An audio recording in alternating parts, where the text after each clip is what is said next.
the squeeze that is beginning to happen now could turn out to be more vicious than the one we saw in the first half of 2016. Hello, everyone, and welcome into CrushTheStreet.com. I'm Kenneth Amaduri. I'm actually recording at a remote location today, so hopefully my audio isn't too messed up. But I got a very important guest on the line, someone who's going to break down precious metals manipulation for us and really kind of take us through 2016 and where we are today. So none other than Alasdair Macleod is on the line, the head of research of goldmoney.com and the editor and owner of financeandeconomics.org. Alasdair, thanks for coming on the line with me today. That's very much my pleasure, Kenneth. Well, I love discussing this topic here and just the implications for what it has for precious metals investors and mining stock investors alike. Let's discuss 2016. You know, we saw the bull market really take off for precious metals in 2016, and you hit a high there in the summer with gold hitting its high. And, you know, we know the bullion banks were in there. And I really want you to break down what the bullion banks were dealing with and the dynamics of what was going on behind the scenes regarding manipulation and the movement of gold and silver. Well, if you like, the way the price of gold is mainly controlled is through the futures market, as we all know. And I think anyone who's been following gold and silver will be aware of all the commentary about how, you know, the price is suppressed by the banks acting in the futures market and all the rest of it. Now, there is some truth in that. Basically, what the banks do is they try and position themselves so that they're the right side of where the trades are going to be. Now, what this generally means is that because hedge funds and money managers, that category, they tend to be usually on the bull tack, though not entirely always. Sometimes when it gets really extreme, they are net bears, but that's so rare that we can ignore that. Basically, the managed money, which includes the hedge funds, that tends always to be net long of contracts on COMEX. Now, the other side of the net longs, of course, are net shorts. And the net shorts in the main are the bullion banks, who basically have the taxpayer behind them. They are too big to fail. They can effectively run up short positions, which you know, are so enormous that you know, if the whole thing blows up, then you know, the guys walk away with their salaries, or alternatively, you know, the government comes in and bails the bank out and they continue to trade. And anyway, government doesn't like gold, so government's going to be happy to bail them out the whole time. So that sort of sets the scene. Now, what happened was in 2016, in the preceding December stroke and into January of 2016, the bullion banks, certainly if you measure with their swap positions, were effectively slightly long. Now, this is very, very unusual. They actually managed to get slightly long. The hedge funds had got themselves net short, and of course, from this, a bear squeeze commenced. Now, not only did we have a bear squeeze commencing in gold, but at the same time, commodity prices started rising because China was stockpiling copper, nickel, iron ore, and all the rest of it. So, and also energy prices, they also started rising. I mean, if you remember, the price of oil dipped down below $30, and it started rising at that point. So, the bullion banks became short, and they became, by July, they became extremely short. They remained pretty short, but the price consolidated between July and running into the beginning of sort of October, I suppose, mid-October, sometime like that. And then when President Trump got elected, they were still short. But after the initial uncertainty, the story on President Trump was that the stock market was going to go up, bond yields were going to rise, and we're going to have a strong dollar. And that basically gave the bullion banks the opportunity to hit gold and silver prices really on the strong dollar, higher bond yield argument. And that was really what unwound all the bull positions that had accumulated in the first half of the year and brought the price right back. So now here we are 1 year later, and we find ourselves in exactly the same situation as we were in the previous January. So this is interesting, except this time the bullion banks have not managed to close all their bears. They are still net short. And so the squeeze that is beginning to happen now could turn out to be more vicious than the one we saw in the first half of 2016. And incidentally, when you measure the prices in dollars, you find that actually the dollar, because it's been a relatively strong currency, in other currencies, the price of gold actually rose considerably more. I'm fortunate enough that we went through Brexit. Sterling weakened, and as a result of that, at one point, we were up 40% on the year. In sterling terms, measuring gold in sterling. Sure. So it's been, if you like, an interesting time. I think that this rhythm, if you like, of the bullion banks going short again, supplying contracts to the hedge funds as the hedge funds turn from being bearish into turning into bullish, that is going to happen again. And I think the squeeze this time looks like it might be a bit more long-lasting than the one we saw in 2016. How big of a situation would it have been back in the summer of 2016 had the gold price continued to go higher with the bullion banks, at these record short positions? Well, when you bear in mind that the unwinding of the short positions from the peak, and the peak was, I think, the first week in July, to recently, is in the order of 800 tons equivalent. You can see that we're talking very, very big money. And if it had gone on, I think there would have been trouble, if you like, in some of these banks. Now, whether the losses that they had incurred or were incurring would ever have become public or not, of course, is another matter. Because what tends to happen on a very sensitive subject like gold is the central banks basically sort the thing out without the public being aware of the difficulties they're having to deal with. Alasdair, when it comes to the proof of manipulation, or actually the proof of gold being higher had there not been any manipulation, where is that? And I read this in your previous article, and I really wanted you to explain this. How could we be certain that gold would be higher if there wasn't manipulation going on by the bullion banks? Well, there are all sorts of indications you can use, Kenneth. The first one, I have put together, if you like, a measure of money, which I call the fiat money quantity. And the fiat money quantity is the sum of Austrian true money plus the fiat money, which is actually on the Fed's balance sheet. So it exists, it's not in public circulation.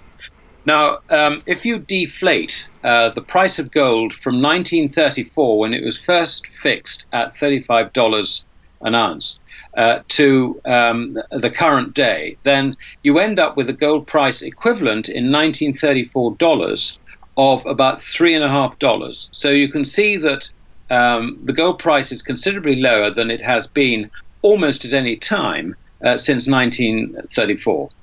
So that's the first thing I would look at. I think the second thing is that the easiest way to keep a price down is merely to expand the supply. Now, obviously, you can't expand the physical supply of gold, but you can expand the supply of synthetic gold. And that basically is what the futures markets do. And indeed, they do it with all other metals. I mean, both silver, the platinum group metals, and also, of course, the base metals. If you expand the amount of paper supply, then you will have the effect of depressing the price. And with consuming countries, this is, as far as they're concerned, obviously a very, very good thing and something not to be discouraged. So I would say that those are the two things which I would focus on in terms of evidence of what happens. There are other signs of manipulation, and that is repeated patterns on the fixes. I mean, for example, you could sell gold on the morning fix, buy back on the afternoon fix. It might have been the other way around. I can't remember because it's a little while since I've looked at it. But you could do that fairly consistently over a year and come out well ahead, even though I think it was the other way around. That's right, because you bought on the morning fix and you sold on the afternoon fix. And even when gold was in a bear market, you made money being long between 10:30 in the morning and 3 o'clock in the afternoon.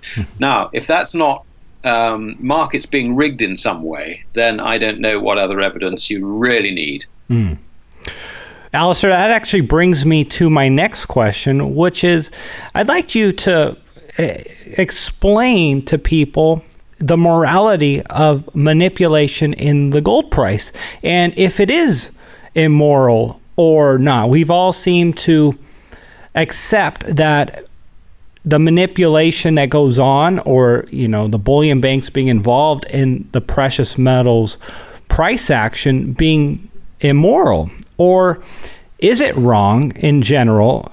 And are we just looking at it in a way to say, what, this can't go on forever, and it's just simply a profit opportunity? Well, in terms of immorality, I think there are two aspects of this, and that is that if the people who trade in the market are financed or encouraged by non-market participants to produce an outcome, and by this I particularly mean governments, then that, if you like, is manipulating a free market. And we go into markets, we buy things on a good faith basis from sellers, and we sell things on a good faith basis to buyers. That is the point about a free market. So anyone who is manipulating the market is immoral in that sense.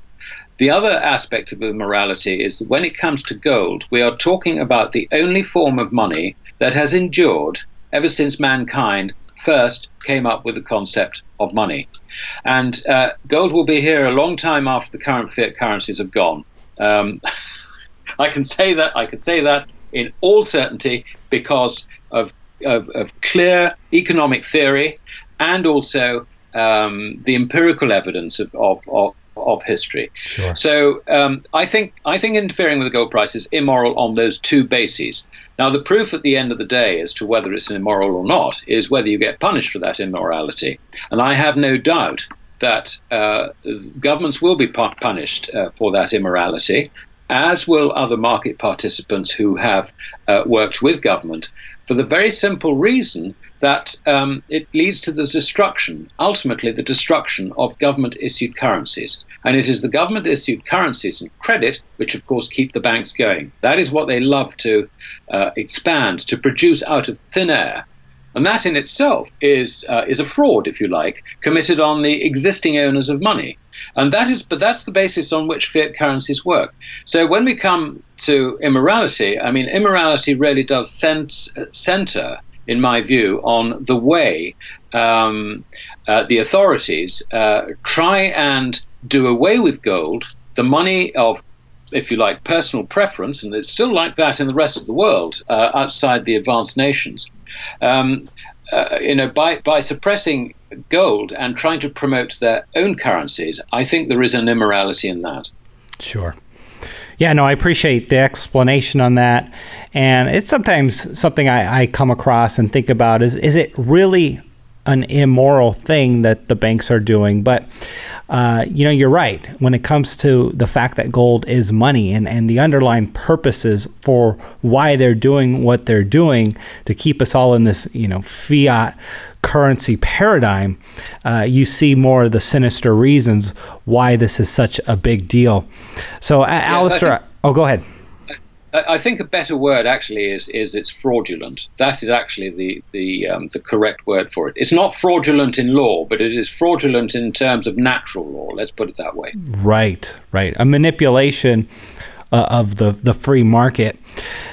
Alasdair, so I want to go into Trump and gold's reaction post the Trump election.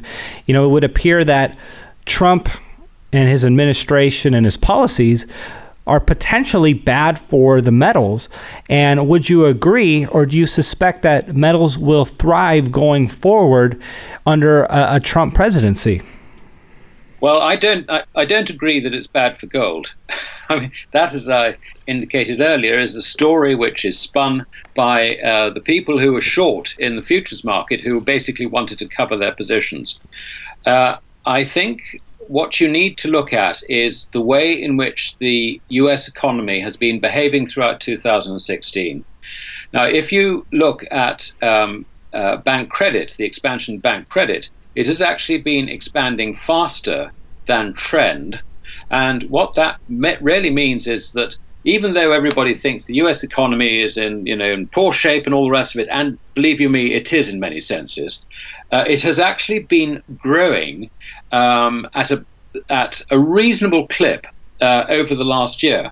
So we now get to the position where we have Donald Trump. Donald Trump is now going to spend money on infrastructure.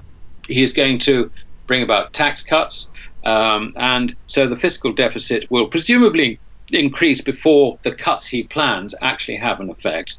And we always know that planned cuts in public spending are far harder to do than to talk about. So what we can see is that on top of the expansion of bank credit that we saw in 2016, we're now going to get an extra stimulus on top. And guess what? That is likely to trigger a far higher rate of price inflation than anybody currently expects. And that, to me, is the big danger.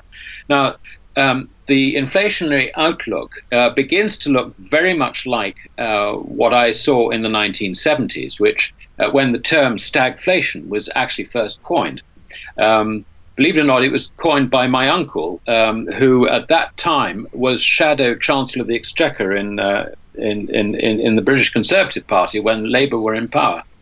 So you've got this sort of situation, I think, where you're getting price inflation, but without the underlying demand for goods and services. And what it means is that all we're seeing is that people are moving out of dollars because they don't want dollars. They're not buying goods because they want to buy goods, but they do end up buying goods. And the result is that prices get bid up, but without all the employment and the and everything else that would normally go with a healthy expanding economy. So I think that the timing of President Trump's policies, I think, is extremely unfortunate. If it had come maybe 3-4 years ago, it would have had less of a negative effect. But this is likely to lead to very significant price inflation, in my view. Well, that actually leads me to my next question, which is a website that you mentioned to me is makemoneygreatagain.com. And as people know, if you buy precious metals and you make $500, let's say, on capital gains, you pay a tax on that gain. You buy it for $1,000, sell for $1,500. There's a $500 capital gains if you held it for more than a year that you are legally supposed to report to the government. Now, there might be some changes to this, according to what you were telling me, if something goes through. So I'd love for you to expand on this, sir, if you would. Yeah, sure. The website is MMGA, that's Mother Golf Alpha.org, and it stands for Make Money Great Again. Basically, it is a petition for President Trump to issue an executive order to allow money, proper money, that is gold and silver, in accordance with the Constitution, to act as money again. And that basically means taking off the taxation of notional gains on gold and silver profits. And this is something, I think that if President Trump is going to have any success in bringing about policies such as this, he's got to do it very early on in his presidency, because you know what it's like. By the time you got your feet under the table and time's moved on a bit, people have got the measure of you, and suddenly you can't do anything. You can talk to President Obama, ex-President Obama, about that. That's what he found. And anything he touched basically didn't work. Yeah. Trump, I think, is fully aware that, of this sort of 100-day effect, if you like, if we can call it that. And so we want to get as many signatures as we can. So I urge all your listeners to go to mmga.org and tweet it, push it through Facebook, everything. get as many people as you can to sign up on it, please. Yeah, no, that's really exciting. And as someone who owns a lot of gold, this is a very big deal. Alasdair, what makes you think, though, Trump would be for this? Is this something that he would likely be in favor of, in your opinion? It's a difficult one to read, Kenneth. I honestly don't know the answer to this. I have seen indications in things that he's said and all the rest of it that he's actually inclined towards sound money. I mean, I think I have to sort of almost fall back on, on a very simple statement and say he paints all his buildings gold. He's got to like it. Well, and the last topic that I want to touch on here is a whole new market of people entering the gold market. 1.7 billion people. And I'd like for you to explain this and discuss this a bit further and really the implications of what this can mean for investors. Yeah, now this is actually very important, and I'm glad you're bringing it up. Since around about March last year, I've been working with the World Gold Council on getting Gold Money's platform Sharia compliant. Now, the importance of this, I think the way to look at it is that, as you know, for a Muslim, investing in something which is Sharia compliant is our equivalent of investing in something which is ethically right or, or green or whatever. In other words, we're talking about ethics, Christian ethics. We're now talking about Islamic ethics. Now, this is actually quite a big growth area. And more people want, as much as they can, to have their money, their investments, and so on, Sharia compliant. Now, gold is a particularly difficult thing because it is one of 6 items which the Prophet has designated as what they call ribawi items. Now, a ribawi item is essential to life. So we're talking about gold, silver, salt, wheat. I can't remember what the others are. That's foreign, but it's that sort of thing which is so important to us.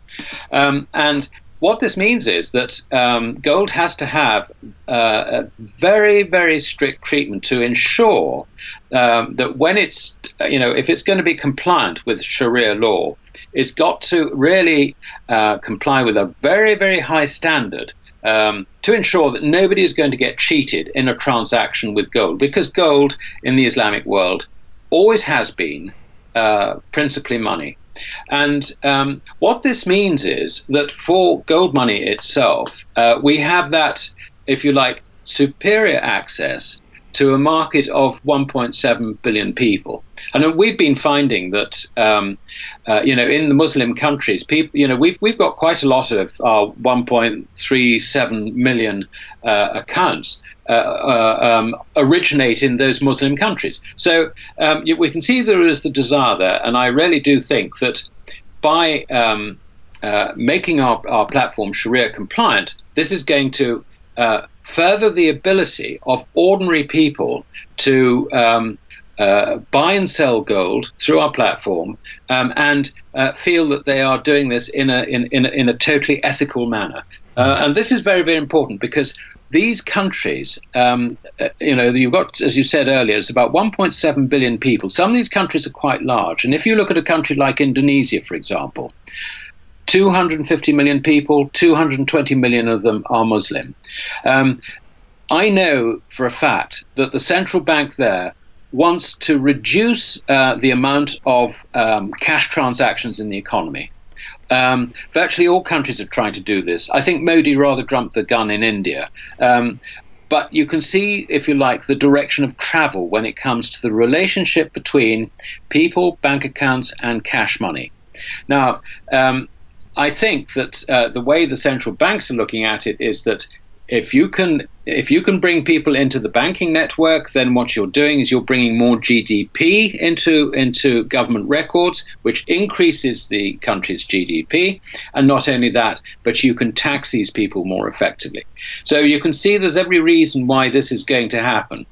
Now, what I would contend is that it is easier for people who are not used to having bank accounts, who have avoided bank accounts, when push comes to shove, I think they're more likely to go for something like a gold money platform, because they retain the property. The gold is their property, even though it is not in their possession. And this is fundamentally different from having a bank account where you are merely a creditor of the bank. And I think this is a distinction which actually is quite widely understood amongst the people who don't have a lot of money, because their savings are so much more valuable to them. And I think this is a very, very important point to understand. So this, from my point of view, has been a very important project. It's something that I want to do. I've wanted to do because I want to spread the message of sound money and the ability of people to use sound money against the day when unsound money finally fails. Alasdair, then, how big of an impact could this be on the actual gold price with all of this foreign demand entering the gold market, the physical market? How important is this? Well, other people have come up with estimates, saying that it could add 500 to 1,000 tons of demand and all the rest of it. I don't honestly know. I wouldn't like to make any forecast like that at all. But what I would say is that our technology, our financial technology, actually opens up gold to a number of uses, which actually, in the Muslim world, could attract quite a lot of business. I mean, this is looking down the line. I'm not forecasting anything. I can't forecast anything.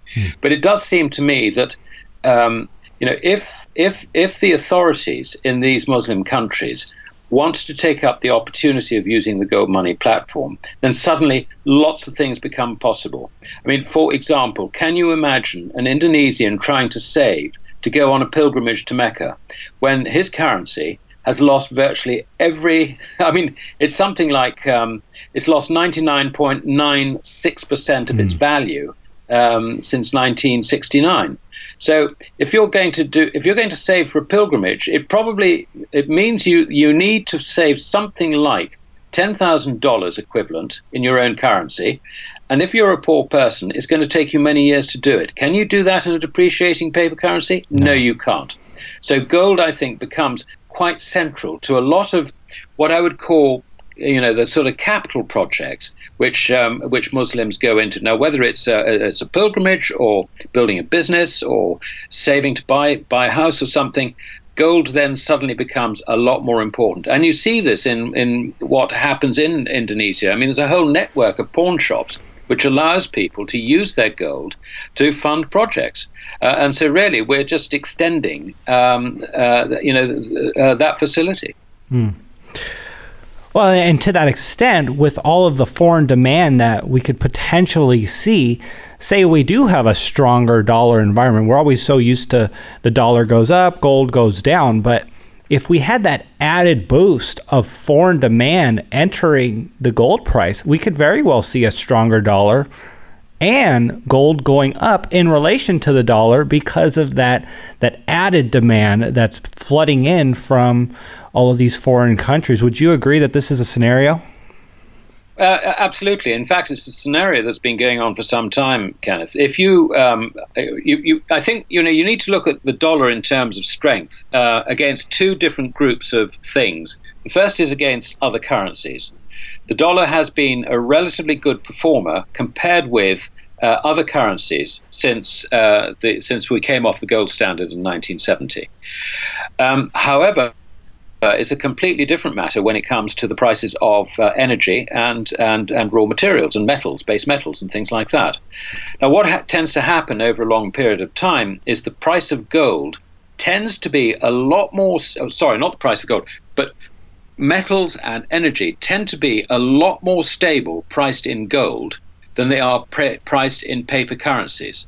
So, given that is the relationship, we can see a situation where the dollar on its trade-weighted index, which after all is measured against other currencies, could be strong, yet at the same time, the prices of commodities could even be stronger.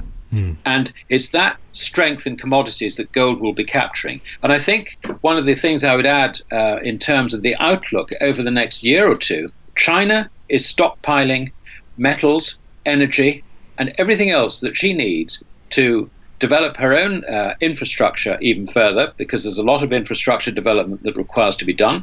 And also she plans to develop the infrastructure of the whole of Asia, which is the whole point behind the One Belt, One Road projects. And so the capital spending that China is already embarking on is cornering the market for raw materials. And this is why, if Donald Trump wants to improve the American infrastructure, he's going to go head-to-head in the market against China. So under those circumstances, I don't care how strong the dollar looks against the euro or the yen or sterling. What really is going to matter is how weak it is against commodities and raw materials. Well, a plethora of wisdom nuggets there from Alasdair Macleod. Alasdair, if people want to learn more about what you do and Gold Money, please share this information with our audience and how they can partner up and get involved. Absolutely. Well, if you go to the Gold Money site, goldmoney.com, and you'll see three categories. You've got personal, you've got business, and you've got wealth. Click on wealth and you'll find all the research under there. And I write a weekly insight article, which you'll find under, surprise, surprise, the heading Insight.